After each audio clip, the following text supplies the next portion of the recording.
రాష్ట్రంలో ప్రభుత్వ అవినీతి భాగోతం తారాస్థాయికి చేరుకుందని టీడీపీ ధ్వజమెత్తింది.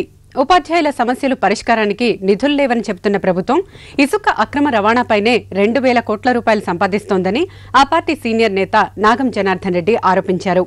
యువగర్జన ఏర్పాట్లను పరిశీలించేందుకు వెళ్తూ విజయవాడలో ఆయన మీడియాతో మాట్లాడారు. రాష్ట్ర వ్యాప్తంగా లక్షల ఎకరాల్లో పంట నష్టం వాటిల్లి రైతులు నానాబాధలు పడుతుంటే వారిని పరామర్శించే తీరిక ముఖ్యమంత్రికి లేదన్నారు.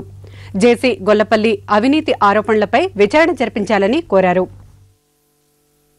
ఇలా మహబూబ్నగర్ జిల్లాలో మొత్తం ఇలా కరువుతోటి ఒక్క ఎకరాకు 1 క్వింటాలు మొక్కజొన్న రాలేదండి, 1 క్వింటాలు పత్తి రాలేదండి. ఈయన పాదం ఎందుకు మోపడంటా ఉన్నాను? ఏం పాదం మోపితే అంత నాజుకైన పాదమా రాజశేఖర రెడ్డిది? ఏం ఆయన అధికారం కోసం అయితేనే పాదయాత్ర చేస్తావు. ఇలా ప్రజల సమస్యలు తెలుసుకుంటేందుకు నీకు తీరిక లేదు, పాదయాత్రలు చేయవు, పాదం కింద మోపవు.